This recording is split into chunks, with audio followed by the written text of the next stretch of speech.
말씀 이야기는 아침에 잠시는 고백들을 들었는데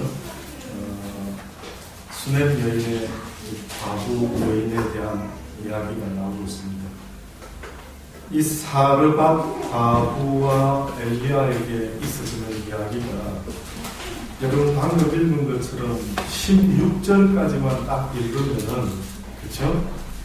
이 사건 이야기는 딱 아주 개운하게 정말 놀라운 이적 가운데 그들이 굶어 죽지 않고 살았더라 라고 이렇게 끝이 나는 것인데 뜻밖에도 17절부터 24절에 무사히 가뭄의 어려움은 견뎌낸 것 같은데 어떤 일이 벌어집니까? 갑자기 아들이 죽었어요. 산 넘어 산인 것 같은 생각지도 못한 일이 벌어졌습니다. 왜 이런 일이 또 생겼을까? 이 여인이 이것을 경험하고 나니까 그 다음에 마지막으로 오늘 뭐라고 고백합니까? 여인이 엘리야에게 이르되 당신은 내가 이제야 당신은 하나님의 사람이시여 당신의 입에 있는 여호와의 말씀이 진실한 줄 아노라. 이제야 꼭 어떻게 보면 아브라함 사건이 생각나죠. 아브라함이 본토 친척 아비의 집을 떠날 때까지는 그래도 순종하고 잘 된 것 같은데 어느 날 뜻밖에도 그가 무엇을 겪을 때에 비로소 하나님이 네가 이제야 나를 경외하는 줄 내가 알겠다라고 했던 거예요. 이삭을 바쳤을 때의 그 모습을 보고 네가 이제야 나를 경외하는 줄 알았다. 결국은 하나님이 어떤 기적과 이적을 통해서 우리에게 알려주시기를 원하는 목적이 딱 한 가지밖에 없습니다. 그 뭐라고요? 하나님이 살아서 역사하시는 그 전능자 하나님이심을 내 중심으로 깨우치고 느끼고 고백할 수 있는 데까지 오도록 하는 것. 이것이 바로 하나님이 우리에게 요구하시는 것입니다. 자, 이 여인에게도 말했던 것처럼 맨 처음에는 이 여인이 아주 잘한 게 있습니다. 그게 바로 뭐냐면은 그가 가루 한 움큼과 병의 기름 조금이 있어서 그냥 아들하고 음식 조금 만들어 먹고 죽으려고 했다라고 했었죠. 그때 엘리야가 여인에게 권면의 말을 합니다. 두려움 말고 가서 내 말대로 하려니와 그러나 먼저는 그것으로 나를 위하여 작은 떡 하나를 만들어 내게 가져오라. 이겁니다. 이것 때문에 사람들이 못하는 거예요.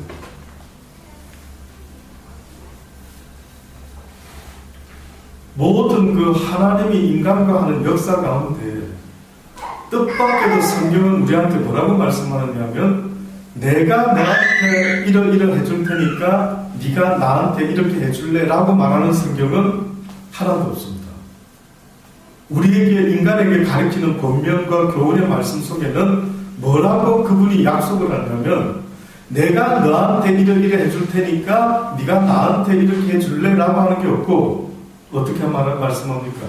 네가 먼저 여차여차 하면 내가 네 모습을 보고 여차저차 할 것이다. 자, 왜 이렇게 말했습니까? 우리 마음의 믿음의 중심 순서를 좀 바꿔주시면 안 되는가요?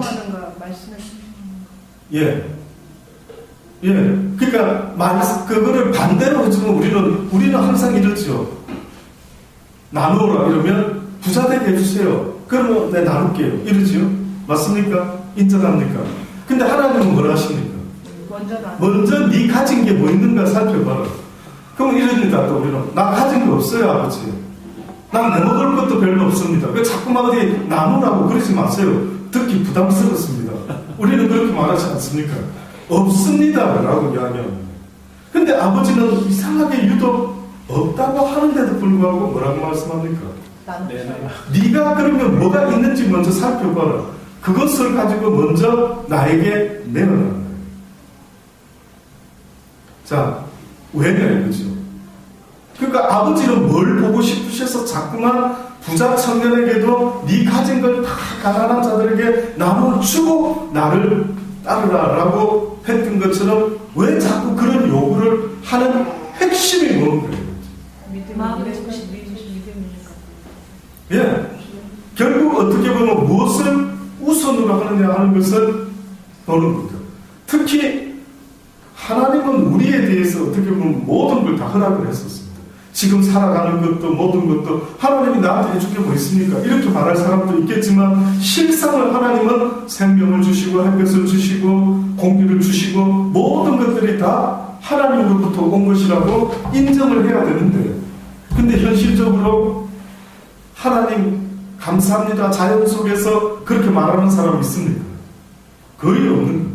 감사를 감사로 느끼지 못하고 지금 내 생명도 그분 것이라고 하는, 그러니까 쉽게 말하면요, 그 의미, 왜 내가 먼저 그래야 됩니까? 라고 할 때 그 의미 속에는 어떻게 보면은 내가 너를 지었고 내가 너를 생명을 주었고 또한 내가 너를 취할 수도 있는 그런 전능자인 것을 그에게 알려주고 그도 역시 인정할 수 있도록, 이게 가장 그 아버지. 이렇게 보세요. 욥한테 하나님이 욥에게 많은 걸 줬죠. 다 그도 같죠. 나중에 욥이 뭘 깨닫습니까? 주시니도 여호와시오, 이걸 거둬가시리도 여호와시다.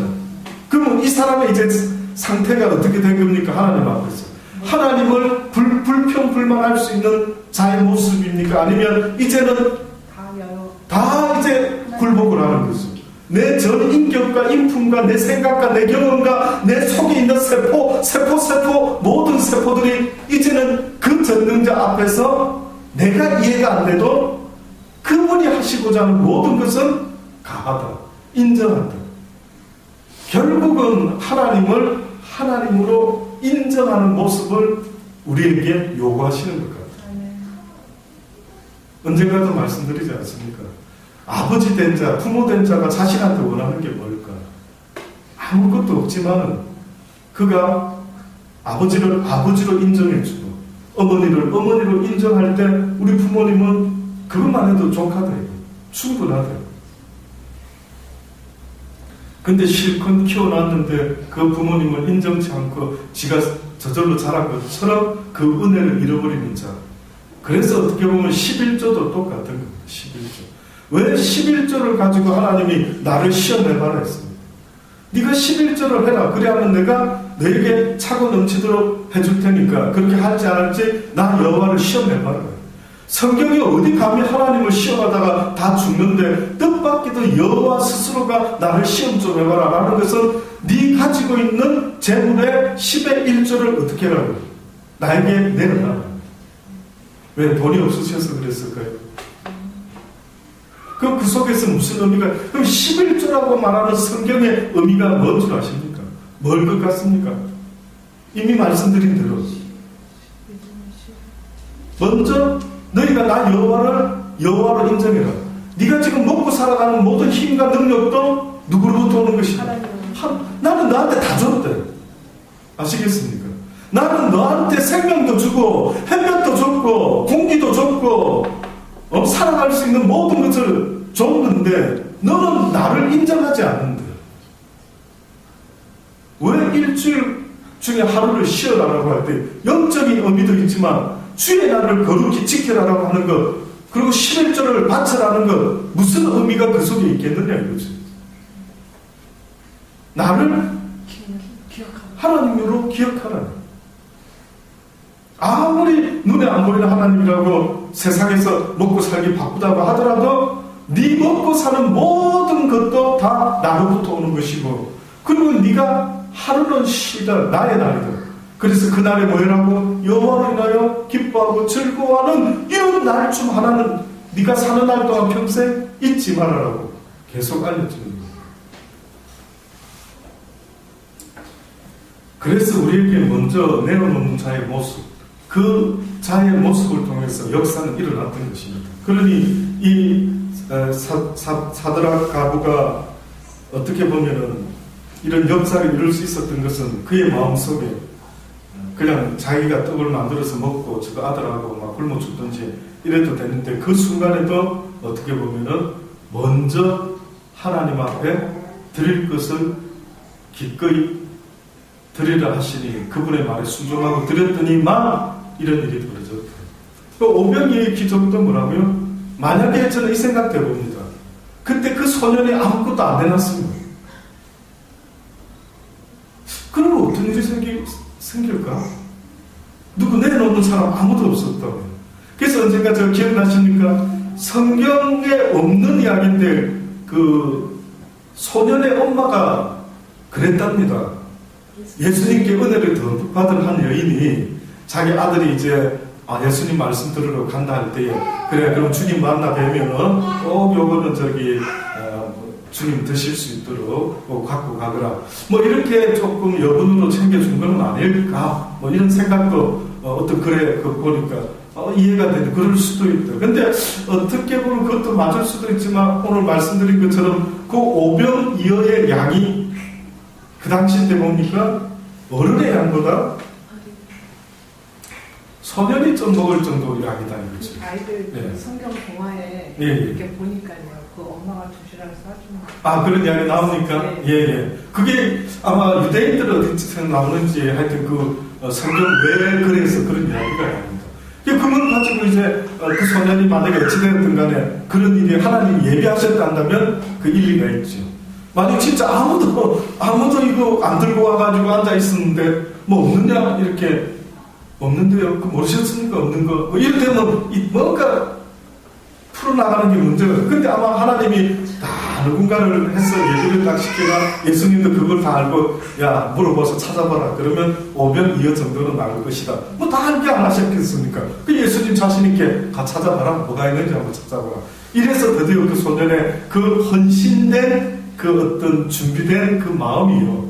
하나님의 주님의 그 오병이어의 기적을 만들어내는데 함께 협력을 했다. 세상에는 그런 일이 많습니다. 아십니까?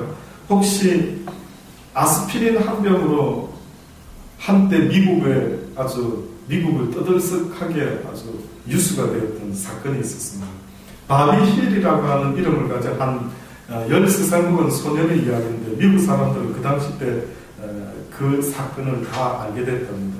그 아이 아버지가 미 공군 상사로서 유럽에 파견 근무를 하고 있었던 모양입니다. 근데 어느 날 이 바비 힐이라는 이 아이가 그 당시에 독일의 유명한 우리도 잘 알죠. 수바이트 박사가 아프리카에서 의료 선교 활동을 하고 있는데 의약품이 부족해서 곤란을 겪고 있다라고 하는 글이 잡지에 실린 적이 있었다. 근데 이 13살 먹은 이 소년이 우연찮게 그 글을 봤습니다.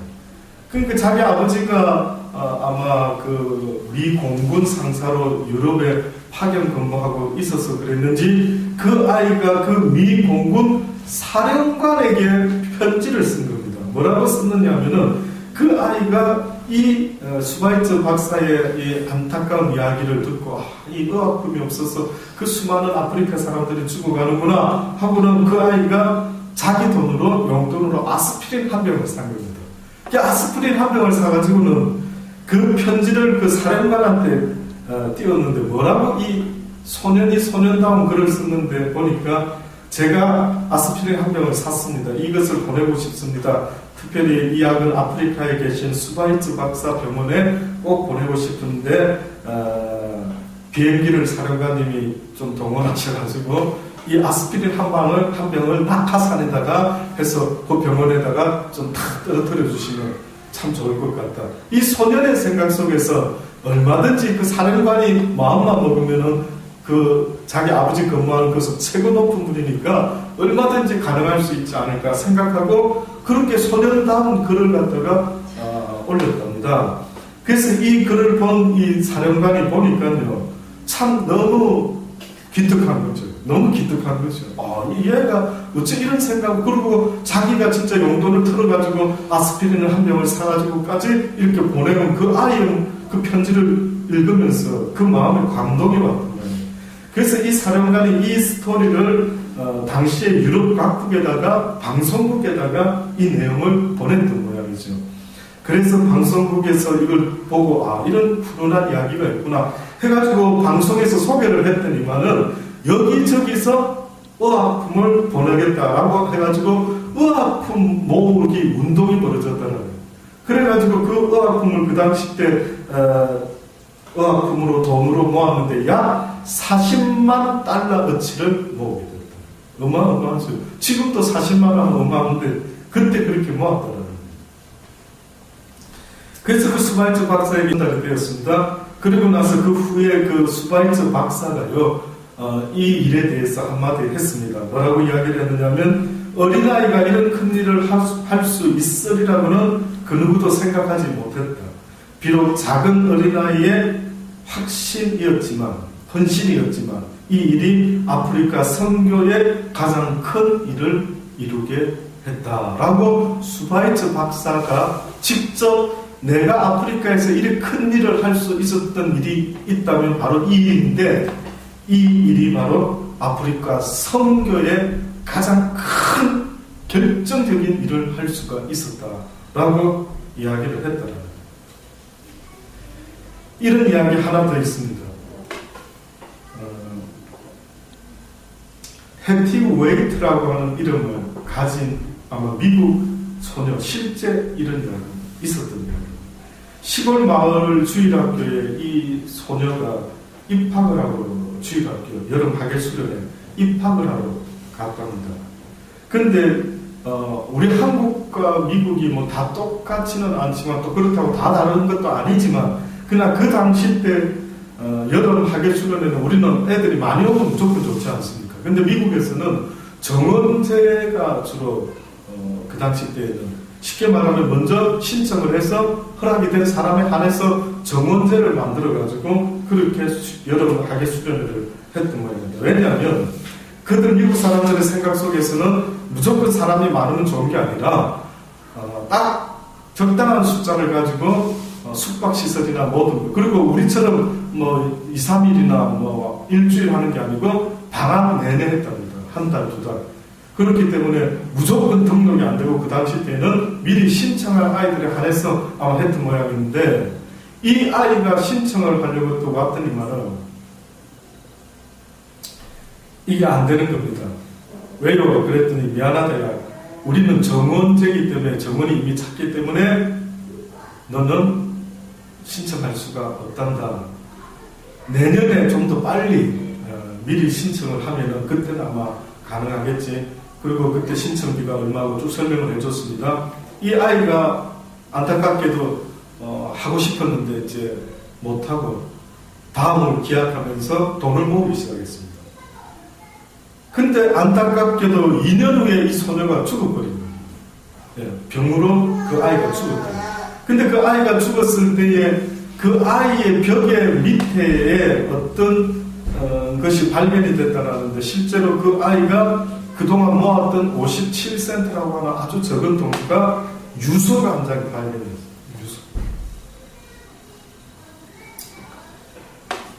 유서가 발견됐는데, 아마 이 꼬마가 자기 몸이 점점 아파가고 죽어가니까 수련회, 여름 학예 수련회를 등록하려고 하다가 아마 죽어가는 자신을 보고 무슨 생각을 했는지, 이 아이가 그동안 수련회 등록하려고 모은 돈과 유서 한 장을 써놨는데 그 유서에 이렇게 써놨답니다.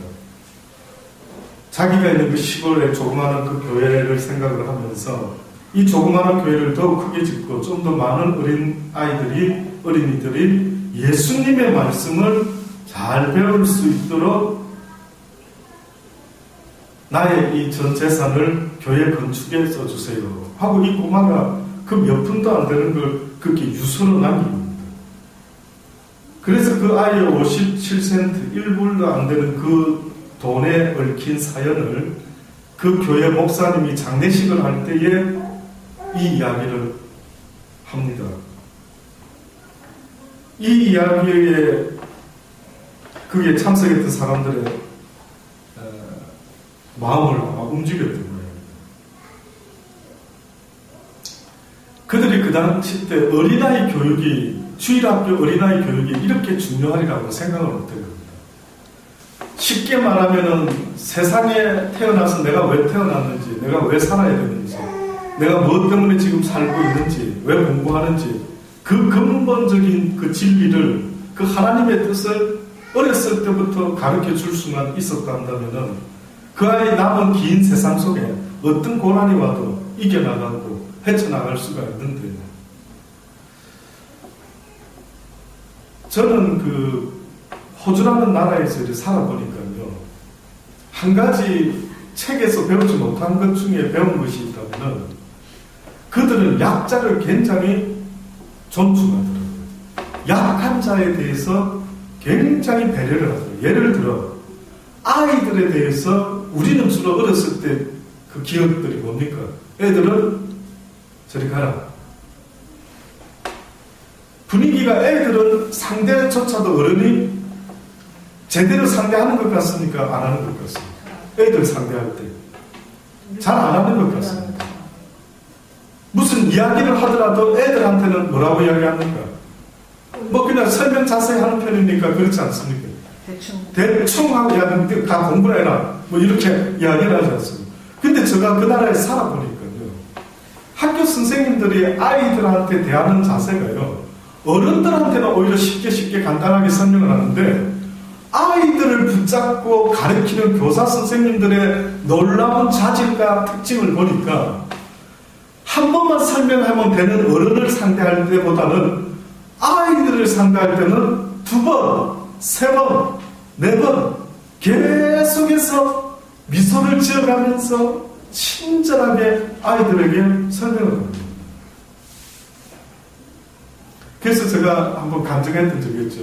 저희 큰애 승재를 유치원 보낼 때 한국인이 운영하는 유치원을 처음에 보냈는데 애가 며칠을 안 가서 안 가려고 하는 거예요. 이상하다. 원인이 뭘까? 무슨 이유일까? 나중에 들어보니까 그 아이 말로는 선생님이 무섭더라.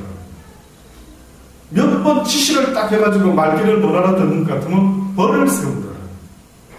그런데 외국인 교회를 보내놓으니까, 유치원을 보내니까 얘가 너무 좋아하고 재밌어하고 잘 다니는 겁니다. 그 나중에 또 물어봤죠. 재밌어? 여기는 괜찮아? 괜찮대. 무엇이 이 아이 마음에 괜찮다라는 생각을 들게 했을까 보니까 그 유치원 선생님은 어린아이가 잘못하면 혼을 내서 벽에다 세워놓고 벌을 내리는 게 아니라 그 아이가 깨달을 때까지 또 말해주고 어른은 한두 번 하면 되지만 이 아이는 아이니까 더 친절하게 더 인격적으로 더 대화를 하는 겁니다. 제가 우리 정태를 보니까요, 정재와 대화하는 게 우리 큰아이들하고 대화하는 것보다 더 진지하게 대화가 더 잘 됩니다. 너무 신기하죠. 그 아이하고 대화를 하면은 온갖 대화를 다 합니다. 뭐 아빠 해먹고 있느냐, 뭘 먹고 있느냐, 지금 어떻게 지내냐, 뭐 하고 있었냐, 뭐 하여튼 대화의 주제가 막 굉장히 넓습니다. 꼭 어른하고 대화하듯이 오히려 붙잡고 대화를 하면 더 많은 대화를 합니다. 그때 저 마음속에 어떤 생각이 들었냐면, 오히려 하나님이 왜 우리에게 어린아이 같이 아니하면 너희가 정녕 천국에 올 수가 없다. 돌이켜 어린아이와 같이 되어라 라고 할 때에 그 어떤 의미 속에는 우리는 점점점 어른의 모습을 가지고 살아가는데, 뜻밖에도 우리가 어린아이를 대할 때 또는 어린아이가 어른의 스승이다, 어버이다라고 할 때 여러분은 뭘 보고 그렇게 느낍니까? 내가 어른이지만 아이의 모습 속에 뭘 볼 때마다 내가 애들한테 오히려 배울 게 있겠구나 라고 느껴지는 어떤 것들이 뭔지 한번 생각해 본 적 있습니까?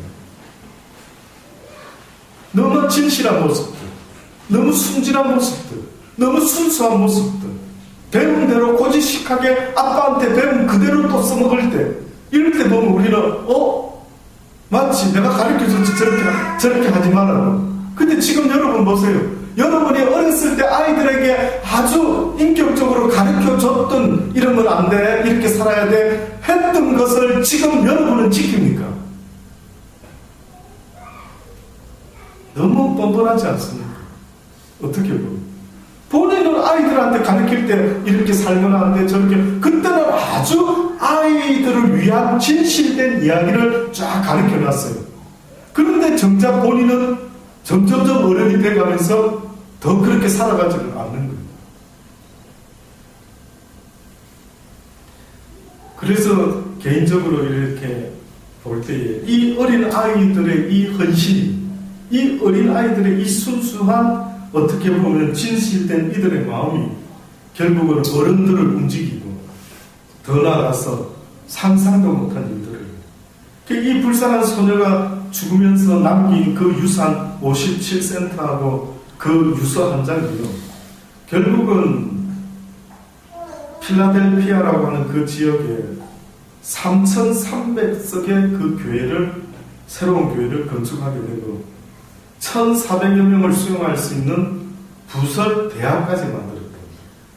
근데 거기서 수독되지 않고 또 점점점 나아가서 그 어린 소녀가 그렇게 단명을 한 것을 너무 가슴 아프게 여긴 사람들이 병원을 하나 지었는데 템플 호스피탈이라고 하는 이름으로 교회를 지어가지고 특별히 아이들을 아마 보살피는 그런 어떤 병원을 짓게 되었던 거예요.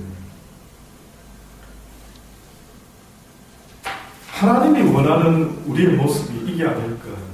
주님이 역사할 수 있는 그러한 삶의 모습은 바로 이런 헌신이 있는 그 모습을 통하여 하나님의 사랑의 역사가 이루어지는 것이 아닌가라는 생각입니다.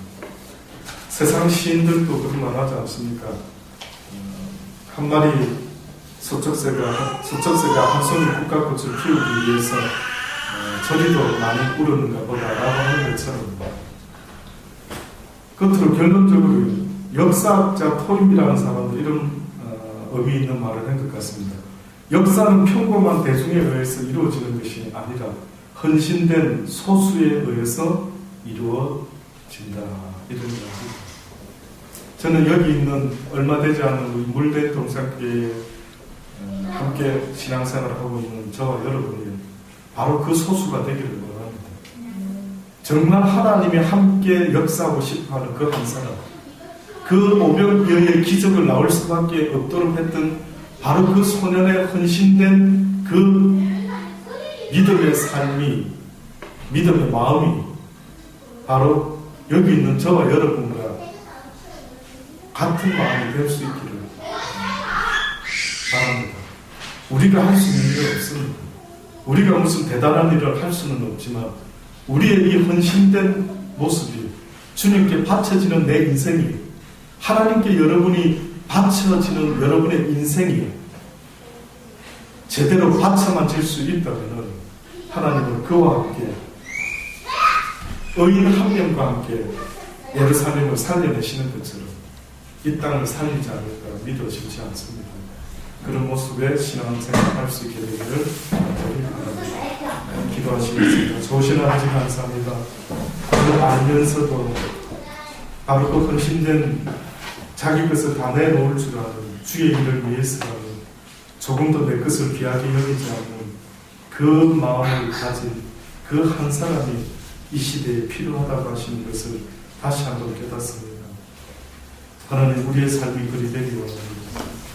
살 거라고 나를 위하여 사는 자가 되지 말게 하시고 오히려 주를 위하여 죽고자 하는 자가 될 때 나도 살고 내 이웃도 살고 모든 백성을 살릴 수 있게 될 줄 믿습니다.